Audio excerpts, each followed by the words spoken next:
the spirit of participatory democracy, we encourage more participation and back and forth in what we're intending as sort of a closing, wider-ranging discussion that doesn't just involve the Q&A with the audience. So. Well, I actually do have something I want to. Yeah, there's a hand, There you go. still hands up. Yes. Well, this is wonderful, but I want to talk about the kind of basic discourse, the basic act that we have to get together and how we talk about this stuff, and you know, you've addressed it super well. But we have this paradox. On the one hand, we have all of these public policies that work, that you've talked about. You know, Jane Waldfogel tells us and others that we wouldn't have the 45 million people who we say are poor according to the traditional measure. We would have 92 if we didn't have Social Security and the Earned Income Tax Credit and food stamps and so on and so on. So obviously, we have public policy that works, and that's just got to be over and over and over again, Paul Ryan and everybody else. But we have 45 million people who are poor. Something doesn't fit together. And we've got to have in what we say, why is that, right? Now, you can say, well, it's politics, but it's way, that's true.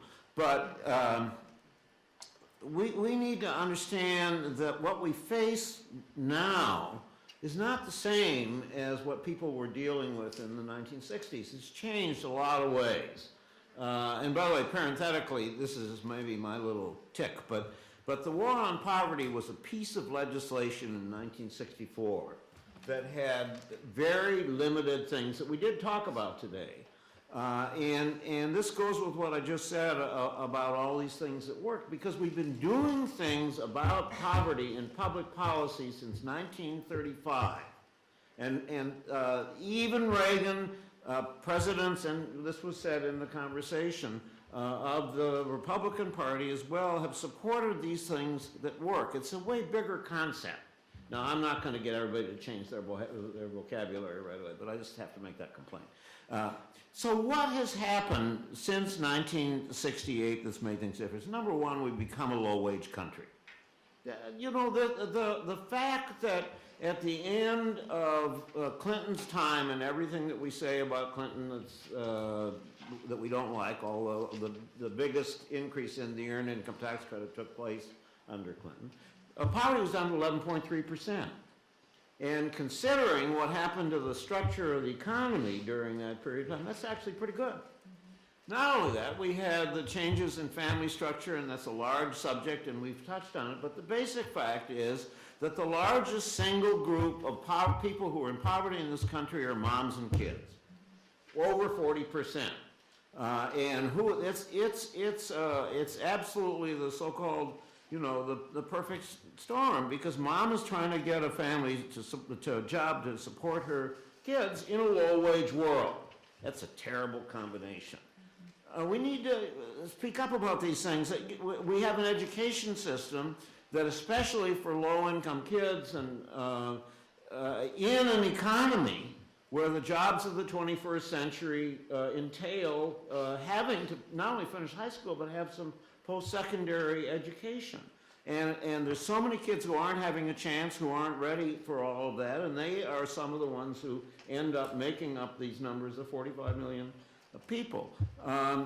We have had all of the lack of response in terms of inner-city concentrated poverty and rural as well, that we talked about a little bit. That's a part of the picture. We started up locking up people at an absolutely prodigious rate, especially people of color. Why do we have 45 million people? Well, let's talk about what happens to people when they've been in prison and they get out, and what their lives are like and what their prospects are. We have continuing issues of race and gender in all of this, in terms not only of the numbers, which are disproportionate. We have to have a discussion about race and gender in this country, although particularly women of color. It's a huge part of it. At the same time, what's the largest group of poor people in this country? White people. Over 40 million, over 40% of those who are poor are white. Should be part of the discourse. And of course, finally, the inequality that we've talked about a little bit. So that's the complicated, in 3 minutes, that's the complicated thing. But we have to be prepared to say to the Paul, you know, he never talks about, he's got all this stuff about how he's going to have his new service centers and all that stuff. And he's going to have a block grant. I mean, it drove me nuts when people said he was going to fix the earned income tax credit, when he was going to turn everything else into a block grant, and you'd be able the state would be able to trade off food stamps for housing vouchers and for child care and intermingle them. It's absolutely terrible. But the one thing he never talks about is how are we going to get jobs for people, right? Of course, we know somebody who and some bodies who talk about the job creators, which is ridiculous. I mean, which has no content whatsoever. They are not addressing the fact that we do not have enough jobs, especially jobs that pay enough to live on. Let's say that, right? And let's address it. And I'll just say one more thing since I commandeered the floor on the EITC question. I answer that a little bit differently. Anyone's entitled to, you are.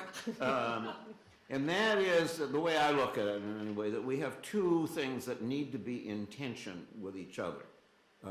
That is to say, minimum wage and EITC.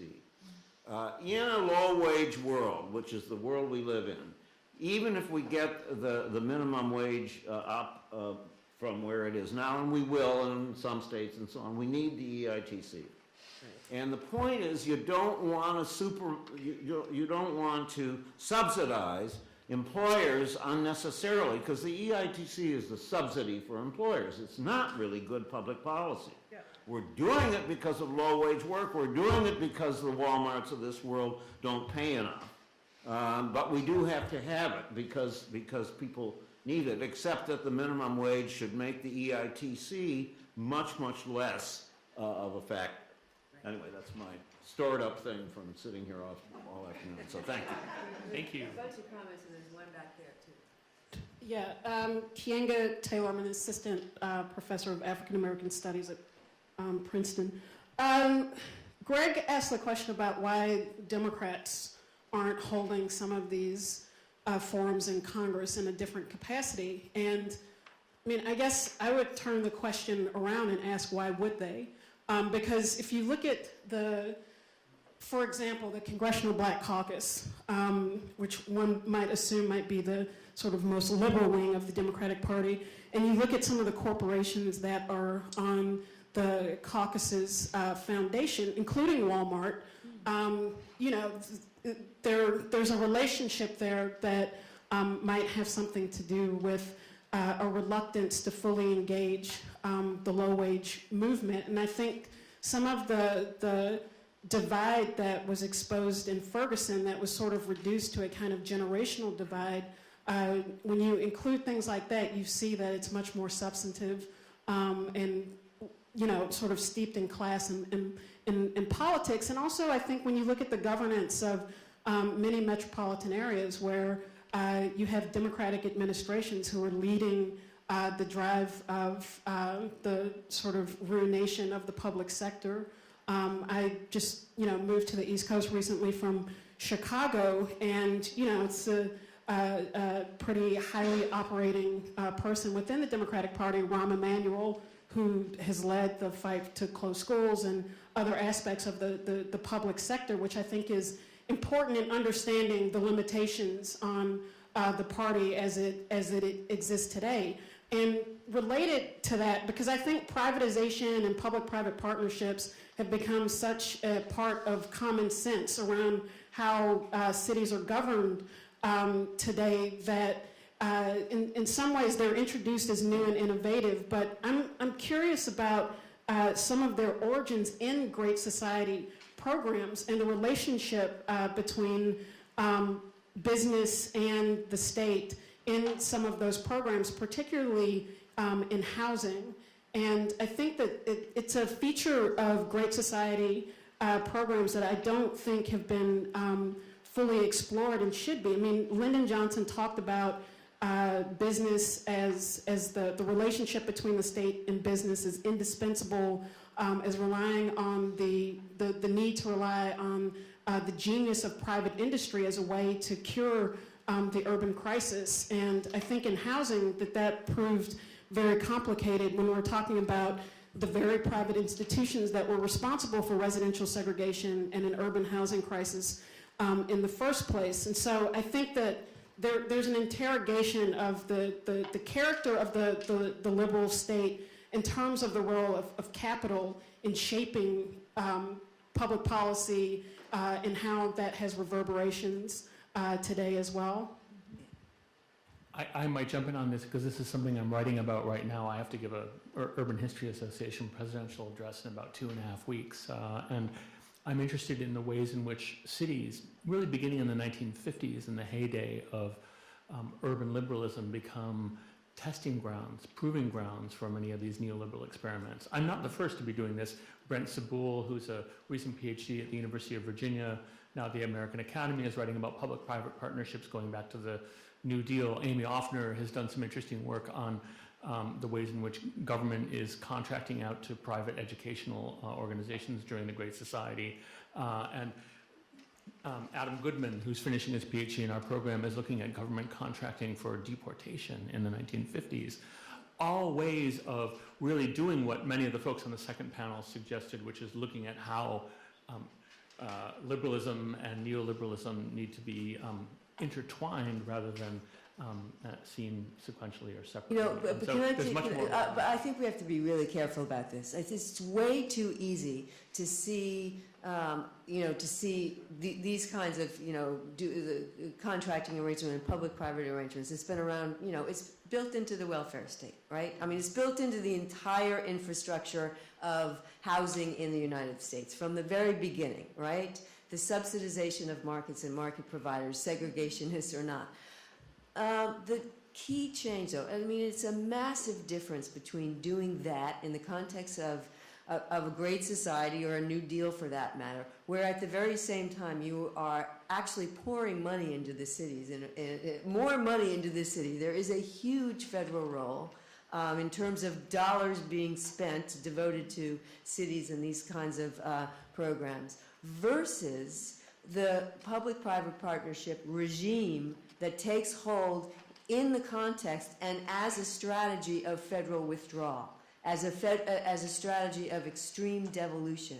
And those two things, I think, and extreme localism, and of extreme defining things down to the neighborhood level, to the point where we're saying, neighborhoods and individuals, you just take care of these problems that we refuse to take care of as a federal government. Those are two very, very different things. So I'm really worried about conflating things too much by finding evidence of the use of markets as evidence of neoliberalism, in being incubated. I'm willing to talk about a process of sort of neoliberalization, but it's one that happens over the course of time and has a lot of back and forth. And quite frankly, a lot of these local CDCs just coping, just coping with a massive, again, you've got massive resistance and then you've got massive withdrawal, right? And having to cope with the loss of a huge amount of money. And I'm talking about not a tax subsidy. I am talking about, actual federal spending and having to figure out what to do in that context. What are you going to do? You are going to turn to the market. You are going to float bonds. You're going to do all that stuff because not necessarily as an ideological turn and an embrace of the market. So it's so important, I think, that we make some distinctions there. But can I just add a footnote, Alice? One at a time. These are serious issues. So privatization of prisons. Can we just have a little conversation about this. Absolutely terrible. Nothing good to be said about it. We talked about detention of people who are going to be deported, but I mean that's state after state, and there's no accountability, and the conditions are terrible, and they're making profits off of human beings, treating them very, very badly. So I just want to add that. Exclamation point to both of the last comments. I think they're very important. There's a couple. Good afternoon again. Mako Fennell, graduate student in history at Rutgers University. So I wanted to first respond to a question that was asked that we kind of glossed over. Someone, I was about to say young lady, but I don't know, I think that's improper, asked about the psychological... You can call me young, that's fine. Okay. The psychological realities of the poor. I'm putting that in quotations because who are we? Who are the poor? And how do we raise their self-esteem? And so when I heard the question, I'll be honest with you, I kind of cringed, and I kind of cringed because those people, whoever we imagine them to be, are my family members, and or people that I go to church with. And so if I'm looking at the existential ontological realities of the poor, we're not asking those same questions about the well-off. How do we change their emotional or their spiritual outlook toward persons that are or who we call the least of these?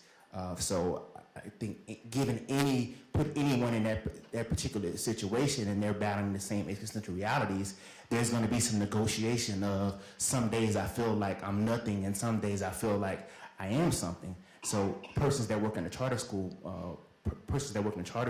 or know that these poor people are putting hope, or the charter schools are becoming something that is salvific for them as a way out of these conditions. And so I saw it as problematic because it was deterministic, and it seemed to be focused more on the individual behavior, the individual emotional state of the poor. Can I just answer what I meant by the question?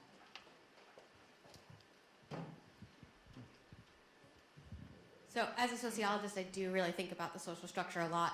My question was really about the individual people that I studied, because I think that what we're talking about a lot is how to change policy, which I agree with, and I think of the elite and the power holders changing their minds so that they will change policy has been a lot of what we're talking about today.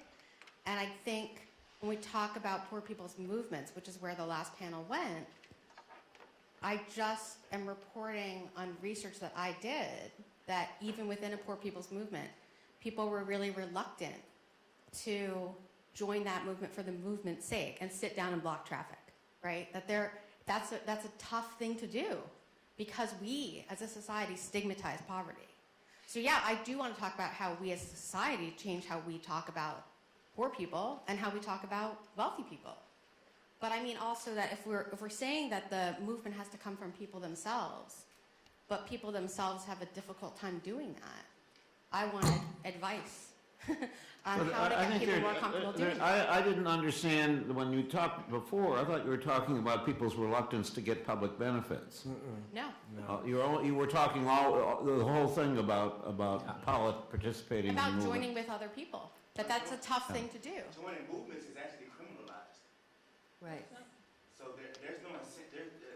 Sort of the incentive to join a movement is criminalized because of some of the backlash of poor people organizing in the late 1960s. And so the part of the incentive, there's a low incentive to organize because of the history of terror against black and brown bodies and poor bodies for organizing.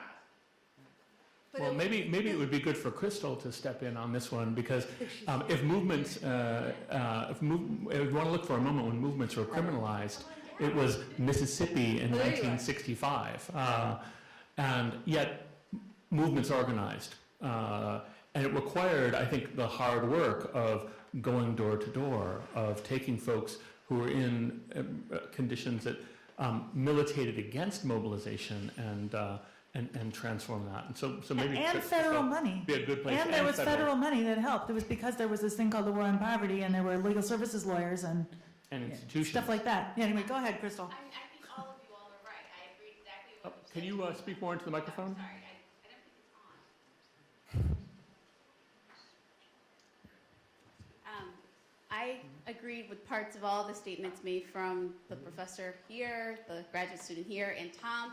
I can take the example of CDGM and say when CDGM gets its first grant and they go around to these different communities throughout Mississippi trying to find women who will work as Head Start teachers, many of the women felt that they had nothing to offer, right? Because the poor had been written off. The poor were seen as, you know, lazy, especially being black in Mississippi in 1965. It was, what could you possibly offer? You have been cast aside for most of your lives. So I can understand what you're saying. I think that's the important part of what Felicia Kornblue just mentioned about the power of the federal government and money coming in, because with maximum feasible participation, there were all of these OEO supporters like Polly Greenberg who were going into these communities and saying, no, you definitely have something to offer. This program was created to give you the opportunity to participate in your own, your own community organizing, your own ability to take part in your children's educations. There is backlash, though. There is a fear. There were many women who actually had been public school teachers who could not participate because when they signed up to work for CDGM, they did lose their jobs. White school superintendents fired them. So I think there's a trade-off. We have to say that, yes, there can be incentives to participating in programs that are meant to elevate the lives or improve the lives of poor people, but at the same time, we have to meet them where they are and try to figure out ways that make them feel that they have something to offer, and then make sure that they don't feel that by participating, they're going to be in some way penalized. I don't know if that makes sense. Well, I'm interested. You're talking about the memories of what the police and the National Guard and so on did in the civil unrest of the 60s? Speaking even at a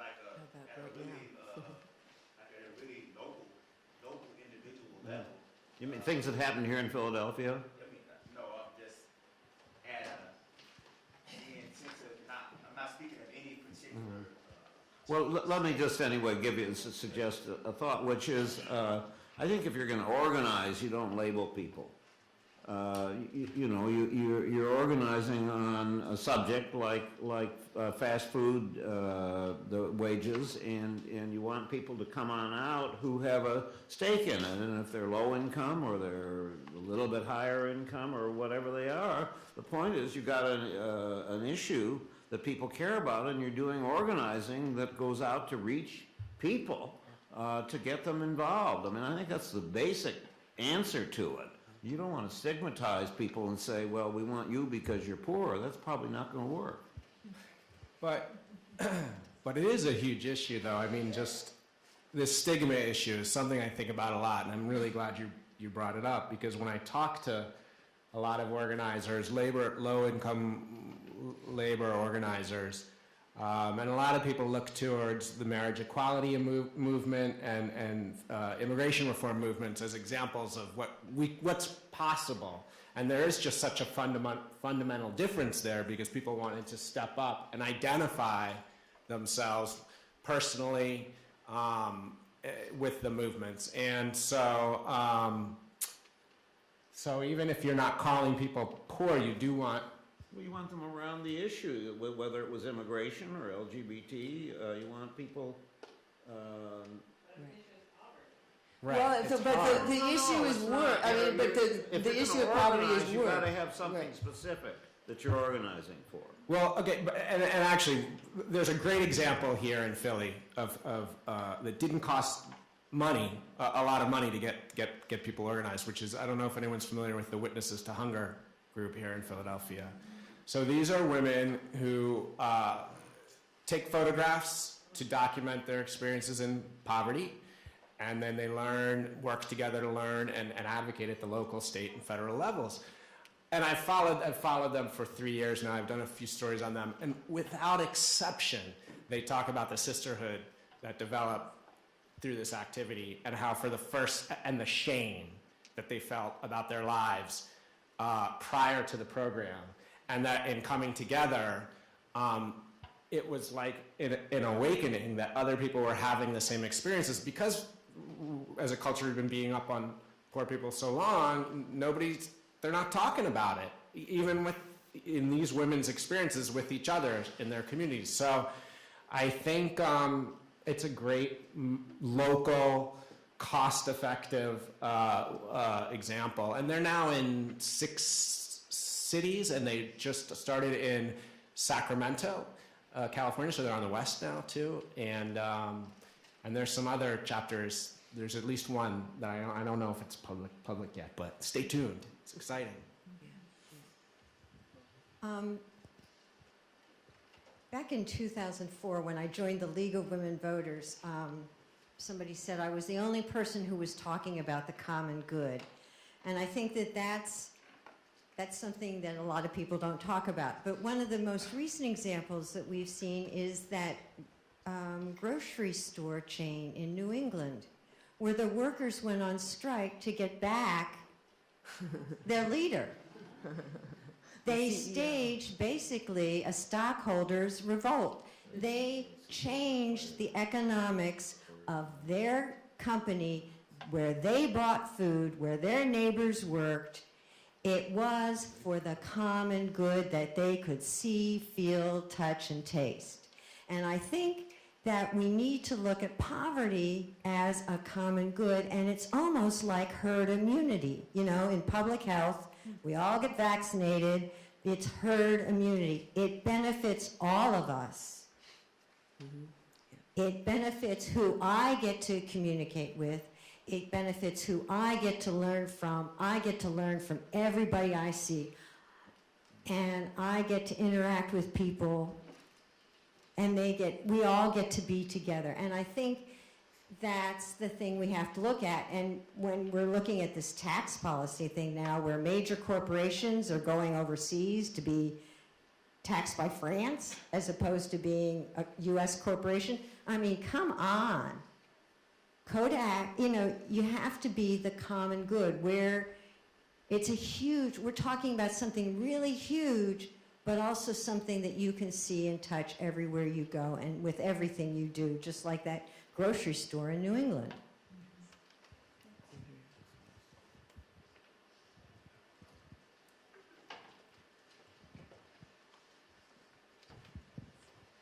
So I had a question for the historians in the room. I think one of the big policy themes that I see that potentially has the greatest impact on the future of our social policy is a move towards evidence-based and evaluation. I think it's a huge theme in the current administration, and I think it will only grow. I'm curious what role evidence-based or evaluation played in the war on poverty and the programs that resulted from that. Look at me. The world's living expert on these things. And also kind of... How much time do you have? Yeah, I know. And then also what you think that means for social policy going forward. Is it a positive? Is it a negative? Is it something that I think that the folks in this community... frankly, I think what's happened is that evidence-based evaluation has been used as a tool against the poor and against social justice organizing. I really do. But again, it's another example of one of those tools of policy. So first of all, take a step back. The notion that the right is anti-statist, we need to eviscerate that right away. They love to use the tools of the state, and they use the tools of the state extremely well. And whenever they discover new tools of the state, whether they're liberal or left or social democratic, they will use them for their ends. So this whole notion of evidence-based evaluation, although, talk about, a little bit redundant there in some ways, right? And as if evaluation in the past wasn't evidence-based, as if history has never been evidence-based, as if ideas aren't evidence-based. In any case, I think, yes, it got a huge boost during the War on Poverty, and it actually became institutionalized in all of these community-based organizations, completely embraced by foundations at the time, borrowed from the Department of Defense, this whole way of doing policy. And a very sort of apolitical frame, right? We'll find out what works, and everybody will see that it works, and then we will implement it all over the place. And you see it with the Obama administration now saying, we see that the Harlem, the children's zone in Harlem works. Well, maybe we'll tweak things a little bit, but in the end, you don't meet our ultimate benchmark. We will decide this strategy isn't working after all. Let's find another one. So right now, the way this whole evidence-based thing is being used, I'm extremely wary of. I really am. I mean, I understand how it can be helpful in some contexts, but I'm worried that it's just becomes another excuse in some ways for sort of extreme caution on the side of foundations and inaction on the side of foundations, and then on the part of the Paul Ryans of the world, an excuse to say, you see, $1 trillion gone down the drain because the $1 trillion, where they come up with that number, it was $1 trillion that we spent, didn't get us any, didn't reduce poverty any. So, that's my short answer. I'm going to intervene here in an evidence-based way, and we're at 5 o'clock, I want to thank everyone who has come here and asked such intelligent questions and engaged the conference deeply. I especially want to thank all of the presenters, the chairs, and the commentators for what has been a very stimulating afternoon. I wish we had had more time for comments and questions than we did, because we're obviously touching on so many important issues that run very deeply. And I want to say, maybe as a concluding point, wrapping back around to the beginning of today's conference, that I think we can see here in the really rich scholarship, a combination of the attributes that Michael Katz so powerfully brought to his own career as scholar, as writer, as teacher, and activist. That is, folks who are doing really deep, original research based on evidence, but also doing deep and original research that comes from real passion about the problems that we're encountering and that we encounter.